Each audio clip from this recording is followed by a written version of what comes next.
আজ করব গোকুল পিঠে, পৌষ সংক্রান্তির স্পেশাল। তো এই গোকুল পিঠেটা খেতে কিন্তু দুর্দান্ত হয়। 2 বাটি দুধ আমি জাল করতে বসিয়েছি, একটু লবণ দিয়ে দিলাম স্বাদ অনুসারে। 1 বাটি চালের গুঁড়ো দিয়েছি, আতপ চালের গুঁড়ো, আর অল্প একটু ময়দা। খুব ভালো করে মিশিয়ে নিতে হবে এই দুধের সঙ্গে। এইভাবে ডোটা করলে পিঠেটা খেতে দারুণ টেস্ট হয়। আর এইভাবে ভালো করে মেখে একটা ডো করে নিতে হবে, কিছুক্ষণ ঢাকা দিয়ে রেখে দিতে হবে, ঠান্ডা হলে ডোটা করে নিতে হবে। তারপরে আমি পুর করব নারকোলের। চিনি নারকোল একসঙ্গে ভালো করে ছাই করে নেব, আর 50 গ্রাম গুঁড়ো দুধ দিয়ে দেবো, টেস্টটা আরও বাড়বে।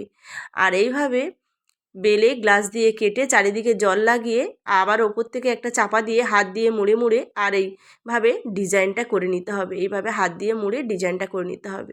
এই ডিজাইনটা কিন্তু দেখতে সুন্দর লাগে। তোমরা তোমাদের পছন্দ মতো শেপ তৈরি করে নিতে পারো।